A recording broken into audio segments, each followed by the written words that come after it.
그래서 그런 부분 생각하시면 되고, 나란다 대학에 드디어 딱 가니까 그 유명한 국문태 내가 일부러 적어놓은 거예요. 이 사람이 워낙 이렇게 신심 있는 임금이 있나 싶을 정도여서 제가 이름을 여러분이라도 한번 기억해 주시라고 일부러 적어놓은 거예요. 일부러 적어놓은 거예요. 그래서 106세 신라바드라 개헌 스님이 그 당시에 저는 잘 모르겠어요. 인도 사람들의 인도 문화의 특징 중에 하나가 뭐냐면 나이를 속여. 나이를 속여. 106세가 저게 그렇다 하니까 그냥 그렇게 하는데 저게 현실적인 나이가 아니거든요. 그 시절에 106세면 지금으로 얘기하면 130은 될 거예요. 이게 뭘 얘기하려고 자꾸 이렇게 나이를 가지고 이러는지는 모르겠는데 아무튼 106세로 나와. 그냥 거기까지만 합시다. 안일하기도 그렇고 뭐 기닥하기도 그렇고 아무튼 그렇다 치고 106세의 개헌 스님이 계셨는데 그 개헌 스님이 현장 스님이 왔다는 얘기를 딱 듣고 만나요. 개헌 스님은 지금으로 말하면 어디에 해당한다고 보시냐면 저 나란다 대학이 한 8km, 직경이 8km, 10km 막 이런 정도의 완전 도시거든요. 거의 도시급. 그래서 승려가 한 10,000명 살고 뭐 이랬다는 엄청난 사찰이거든요. 제가 전에도 잠깐 그런 말씀 드렸지만 한양 도성보다 클걸? 그 정도면? 지름이 10km 막 이런 식으로 가면 도성보다 둘레가 10km하고는 달라요. 둘레가 10km는 크게 대단할 게 없고 지름이 10km 뭐 이러면 도성보다 클 거예요. 그래서 거기에 이제 스님들도 살고 그거를 보필을 해 누가 이제 신도들이 있잖아요. 근데 예전에는 어떻게 하는 거냐면 왕이 그 절이 굉장히 좋고 후원을 하려고 그러면 그쪽의 시급 그러니까 그쪽 주민들의 세금을 전부 이쪽으로 이렇게 해줘버려요. 무슨 뜻인지 아십니까? 그 동네 사람들은 세금을 이쪽에 내. 그러면 거기 이제 스님들이 사는 거지. 10,000명이 먹고 살라 그러면 야, 그거 대단하지? 아마 한 700년대, 800년대 돼도 영국 런던이 한 5만 될걸? 제 기억에는. 그러면 야, 이게 도시가 개념이 다른 거예요. 그러니까 거의 하나의 도시라고 보셔야 돼요. 승려만 10,000명이면 그 주변 부대 인원들을 생각하면 십시일반만 하더라도 승려를 10,000명을 먹여 살리기 위해서는 한 곱하기 10의 신도나 그 관련자들이 있을 거 아니에요. 그러면 그것만 해도 11만이에요. 그냥 단순 계산으로만 돌려도 굉장히 크죠. 근데 거기에서 저 개헌 스님은 요즘으로 말하면 총장 다 끝내고 명예총장급이었었어요. 그리고 그 밑에 10명이 있대. 그러니까 학교로 얘기하면 뭐 학장 뭐 10명 정도, 대학으로 얘기하면 다 이렇게 갖고 현장 스님을 만나 준 것도 대단해요. 제가 보기에는. 저게 만나기도 어려운 그런 거고. 지금 생각해 보세요. 저희 같은 사람이 뭐 미국의 최고 유명한 아주 원로학자를 이렇게 만난다. 쉽지 않거든요. 그게 왜 그분들 다 잘 안 만납니다. 그렇게 해서 현장 스님하고 딱 이렇게 되니까 보니까 그때 이제 그 얘기를 하는 거죠. 그 유명한 얘기예요. 내가 3년 전에 몸이 너무 아파서 이제 명상에 들다가 입적하려고 했는데, 예. 그때 누가 나타나서 되게 뭐라고 했다는 거잖아요. 예. 되게 뭐라고 했다는 거예요.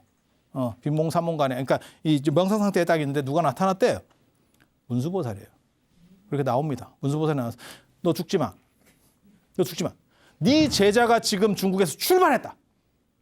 이게 무슨 야, 이게 진짜 포스 쩔죠. 지금 출발했다. 그렇게 해가지고, 그러니까 3년 전이면 지금 106세면 103세 때 얘기잖아요. 그래서 그 얘기가 너무 이제 당신이 딱 이렇게 입적하려다, 이게 죽지 말라네. 이렇게 해서 기다리고 있었는데 현장 스님이 오신 거죠. 그래서 출발한 때가 언제냐. 이 조카가 저 개헌 스님의 조카가 각현입니다. 각현. 근데 그 각현이 이제 옆에서 이렇게 좀 이렇게 도와주고 있었는데 그 각현한테 현장 스님한테 그랬다는 거예요. 현장이 그 얘기하니까 너 내가 3년 전에 그런 얘기 했었던 거 기억나? 그걸 이 사람한테 들려줘. 이렇게 했대. 그랬더니 각현 스님이 그 얘기를 하는 거예요. 현장 스님 앞에서. 그렇게 해서 당신이 출발한 지 언제입니까? 이 얘기를 하고 출발한 지 언제입니까? 그러니까 3년 전입니다. 당신이요. 이건 진짜 얼마나 대단한지를 알 수 있는. 전에도 제가 잠깐 말씀드렸는데 의상 스님도 지엄 스님 문화에 갈 때 그 비슷한 이야기가 있어요. 스토리가 있어요. 그건 나중에 의상 스님 얘기할 때. 예. 근데 더 재밌는 건 의상 스님 얘기는 약간 뒤쪽의 기록이고 현장 스님은 당대 기록이라는 거죠. 뭔 얘기인지 알아들으시겠어요? 그러니까 뒤쪽 기록이고 제자들이 기록하면 약간 윤색의 혐의들이 있는 거예요. 이게 특히 종교 기록 같은 경우는 그걸 100% 받아들이는 게 아니고 약간 이렇게 객관화시켜서 봐야 될 필연성이 있거든요. 근데 이건 당대 기록이에요. 물론 현장 스님 기록에서 최대 약점이 있지. 당신 입으로 진술한 거잖아. 각현 스님이 와서 야 내가 그랬어요 이렇게 얘기한 게 아니고 당신이 진술이잖아. 전적으로 1인 진술에 의존하고 있다는 거. 이게 이제 이 문헌의 어떻게 보면 맹점이죠.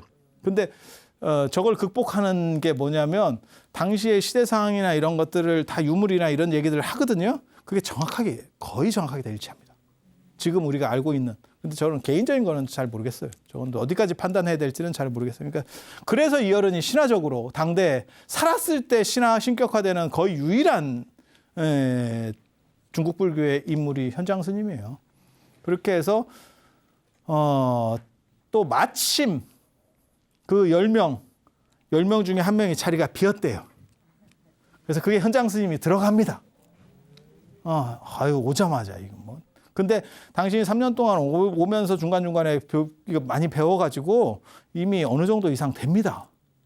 이게 그러니까 이렇게 상태가 안 좋은 상황에서 갑자기 벼락으로 올라간 건 아니에요. 충분히 경쟁력이 있는 분이에요. 뭐 워낙 머리가 좋으니까.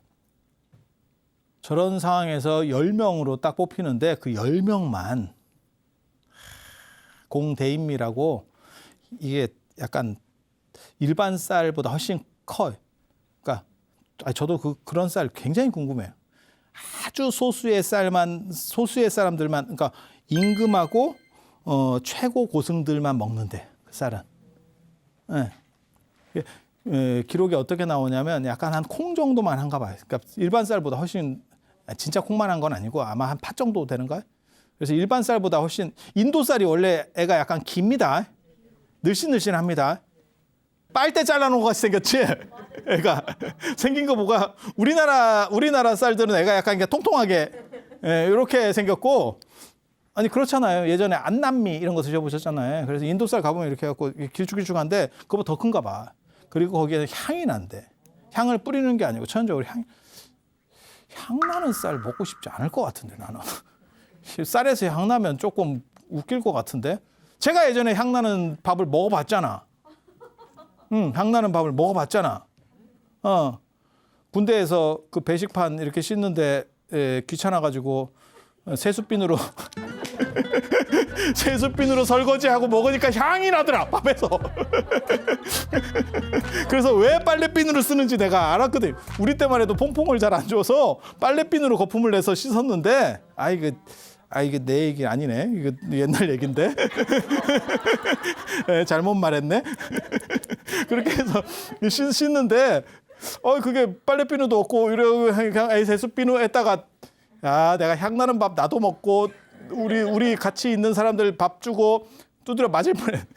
맞아 죽을 뻔했다 내가 진짜. 나 향나는 밥 별로 안 좋아하는데 인도는 원래 향신료가 발전한 나라잖아요. 그러니까 지금 대항해 시대 이런 게 열리는 게 다 인도 항로하고 관련이 되는 거예요. 그런 상황들을 보면 아무튼 더운 지역에 그 향신료 같은 게 그런 문화가 강하고 그런 상황에서 볼 때 이 향에 대한 선호도가 있는 거죠. 그래서 그거는 현장 스님이 또 되게 재밌는 얘기 씁니다. 자기는 반찬이 20가지가 올라온대. 그 10대 덕은 20가지. 야, 그리고 이게 수행 비서가 한 30명 되는가 봐요. 정인이 4명이고 이렇게 돌봐주고 뭐 이렇게 한 사람이 야, 이게 인도인가? 스케일이? 우리나라 큰 스님도 뭐 30명이 누가 이렇게 해줄 만한 사람이 있어요? 그리고 전용 말에 전용 코끼리가 지급이 돼요. 그러니까 세단 하나 좋은 거 나오고 리무진 하나 딱 나온다. 요즘으로 말하면 그런 거죠. 연예인 타는 거 같은 거 이렇게 긴 검은 이렇게 서서 타는 리무진 있잖아. 아니 서서 이렇게 타가지고 딱 이렇게 눕는 그럼 모르세요? 연예인들 이렇게 검은 차 이런 거. 그래서 다 한다는 거죠. 그래서 그렇게 최고의 대우를 받았대요. 그리고 이제 드디어 이 개연 스님한테 이제 육아사지론을 배웁니다. 육아사지론을 배웁니다. 그랬는데 이게 그러니까 어학이 이 양반이 진짜 대단해요. 제가 약간 여담으로 이런 얘기를 해주면 프랑스에 아주 유명한 어학의 천재가 있어요. 1799년에 그게 굉장한 사건이 벌어지는데 그게 뭐냐면 나폴레옹이 이집트를 침공해서 이렇게 점령하는 과정에서 로제타석이라는 게 나오거든요. 아세요? 대형 박물관에 가면 영국 박물관에 가면 그 로제타석이 메인 유물이에요. 그런데 그걸 가지고 그걸 이제 영국에 뺏겨요. 프랑스가 이렇게 그 나폴레옹이 기울면서 뺏기는데 그게 1799년에 그 발견이 된다고. 굉장히 중요한 로제타석인데 그걸 가지고 샹폴리옹이라고 하는 분이 이집트의 히에로클리프 그 상형 문자를 다 해석해내요. 근데 이 양반과 관련해서 얽힌 이야기가 뭐냐면 이 양반이 하나의 어학을 익히는데 3개월이 걸린다는 거예요. 이 양반 한자도 알아요. 어학의 천재예요. 천재 천재. 그리고 이 양반이 나중에 어디로 가냐면 그렇게 해서 1824년 22년에 그 이집트 상형 문자를 해석해내고 지금하고 달라요. 그게 지금 같으면 해석하기가 쉬웠을 거예요. 왜냐하면 상형 문자라도 문자 양이 많으면 그 규칙성을 발견해서 사람이 해석해내는 거거든요. 그러니까 인더스 문자를 해석해내지 못하는 게 문자 양이 많지 않아요. 그래서 문자인데도 불구하고 그걸 해석할 수 있는 방법이 없는 거야. 규칙성을 찾아내지를 못하는 거야. 이해가 되시죠? 그런데 그 로제타석이 뭐냐면 이집트 상형 문자만 있는 게 아니고 거기다가 그리스 문자를 쓰고 그다음에 또 한쪽은 아랍에서 쓰는 문자를 써가지고 이걸 대비해 똑같은 문장을 세 언어로 쓰는 거예요. 그러니까 그걸 따다닥 대비해서 몇 개를 딱 걸리니까 이걸 싹 풀어버리거든요. 그렇게 푼 상태에서 이집트에 너무너무 가고 싶어요. 이 사람이. 이집트에 미친 듯이 가고 싶어. 그렇게 해서 가려고 했더니 돈이 없어. 돈이 없어. 그래서 주교가 또 반대를 해요. 그 당시 아시는지 모르겠는데 기독교에서 우리 우주가 생긴 게 우주 전체가 생긴 걸 뭐라고 얘기하냐면 한 6,000년 됐다고 해요. 그 당시 사람들이 아담부터 거기 걔네 족보가 있어요. 그걸 계속 계산을 했더니 중세에 뭐라 그러냐면 기원전 4004년에 천지창조가 됐대. 지금 생각해보면 뭔 이런 개 쓰레기 같은 말이 있나 싶은데 그걸 금과 옥조 같이 믿던 사람들이 있어요. 그런데 벌써 이집트학이 그때 살살살 이렇게 움직이면서 그게 프랑스에도 영향을 미치거든요. 그래서 무슨 일이 있냐면 이집트에 천지창조 이전에 유물이 있대. 이런 얘기가 사부작 나와. 연대를 너무 짧게 얘네가 잡아놓으니까. 그러니까 그 구약에 보면 아담부터 해가지고 쭉 족보가 내려오거든요. 그걸 중세에 주교나 이런 사람들이 그걸 다 날짜게 그 연대 계산을 대충 해가지고 맞추니까 기원전 4004년밖에 안 돼. 그러니까 총 합쳐서 6,000년이야. 근데 이집트가 생각보다 이거 황하나 이런 거보다 더 올라가요. 이집트가. 그래서 있는 것 같아. 이런 소문들이 막 나는 거야. 근데 샹폴리옹이 가면 얘는 어학이 이거 다 읽을 수 있으니까 증거를 들이밀 수 있는 거야. 카드라하고 확정됐다라고 하는 거는 완전히 다르거든요. 그러니까 주교가 샹폴리옹이 이집트에 못 가게 계속 막아요. 계속 막아. 그때 그 주교하고 결국 나중에 이게 이제 이 사람은 학자니까 너무 궁금한 거예요. 그래서 제발 좀 풀어달라고 하니까 그 주교가 무슨 얘기를 했냐면 맨 마지막에 한 얘기가 재밌어. 네가 그걸 발견해도 공개하지 않는다는 조건에 각서를 쓰면 내가 용인해 주겠다. 그렇게 해서 결국 이 샹폴리옹이 가요. 그렇게 각서 쓰고 갑니다. 그리고 샹폴리옹이 그걸 발견해요. 발견해. 그런데 자기 죽을 때까지 공개하지 않아요. 그리고 이 샹폴리옹은 나중에 되게 재밌는 게 풍토병으로 죽어. 그 당시에는 물 갈아먹고 이러면 다시 돌아와요. 프랑스로 돌아오는데 이제 너무 이렇게 물 갈아먹는 게 오래되면 지금은 그럴 일이 없어요. 지금은 다 우리가 생수를 마시기 때문에 그럴 일이 없는데 뭐 예전에 정로환 먹을 때 생각해 보시면 뭐 외갓집 가서도 배탈이 나. 이게 무슨 다 그때는 그 지하수 샘 뭐 이렇게 우물물 이런 거 먹으니까 그렇잖아요. 그래서 풍토병으로 결국 죽게 되고 나중에 이제 이 사람이 발견했다는 것도 알게 돼요. 그런데 이 사람이 3개월에 하나씩 어학을 배우거든요. 진짜 짜증나는 스타일이지. 그리고 이 사람이 프랑스 사람인 거는 정확해. 왜? 이름에 프랑스가 붙어 있어. 장 프랑스와 샹폴리옹이야. 100% 프랑스 사람이네. 이렇게 이름에 프랑스. 대한민국 만세냐 너? 이런 사람이 3개월에 하나씩 하는데 현장 스님은 제가 보기엔 그거보다 어학이 훨씬 대단해. 현장 스님 같은 사람이 진짜 몇 명만 나왔으면 막 불교가 확 일어날 거예요. 진짜 지금이라도 그렇게 해서 개연 스님 밑에서 육아사지론을 배우고, 그러니까 그런 게 배우기 쉬운 게 이 양반은 어학의 천재예요. 제가 전에 얘기했잖아요. 해초 스님은 나란다사를 지나가는 걸로 분명히 경로를 보면 지나가는데 나란다에 대한 기록이 없다. 그래서 아마 못 들어갔는갑다. 벤치 맞았는갑다. 그 당시 외국인 특별 전형이 없었기 때문에 그렇게 생각을 하는 거고, 그냥 추정이에요, 추정. 대부분 그렇게 추정을 합니다. 제 얘기가 아니고. 그리고 현장 스님은 들어가서 저렇게 하는, 그러니까 어학 능력이 어느 정도 되느냐. 어학하고 문화력이에요, 정확하게 말하면. 그들의 문화를 읽을 수 있느냐. 한국 문화하고 미국 문화하고 다르기 때문에 서로 문화력이, 그러니까 똑같은 얘기를 해도 그게 먹히는 말이 있다니까요. 개그 코드도 다르잖아요. 그래서 미국 개그를 보면 저게 개그인가 싶기도 하고. 그건 똑같은 거예요. 그게 문화력이거든요. 그래서 현장 선생님 같은 경우는 3년 동안 걸렸다는 게 그걸 다 커버해주는 어느 정도 이상은 됐을 거예요. 그래서 이 사람들이 어떤 스타일의 사람들이고 어떤 생각들을 하고 있구나라는 것도 이해를 했을 거예요. 그래서 그와 관련해서 저 육아사지론을 다 배우고 계속 현장 스님은 공부하려고 하니까 개연 스님이 그렇게 얘기했대요. 부처님께서 존귀한 게 뭔데 네가 그렇게 공부만 하려고 하느냐. 네가 배운 거를 다 가르쳐줘야 되는 거 아니냐. 공부하는 것도 물론 중요하지만 포교야말로 진정한 중요한 거다. 그래서 그걸 중생과 나눌 수 있어야 대승불교지. 지금 네가 하는 방식으로 해서 끊임없이 공부만 해가지고는 해결될 수 있는 것이 아니다.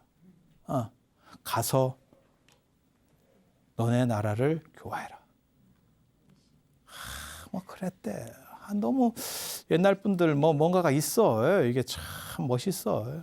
그래서 국문태하고 약속을 지키기 위해서 다시 돌아오는 것도 그렇고, 이런 얘기를 하는 것도 그렇고.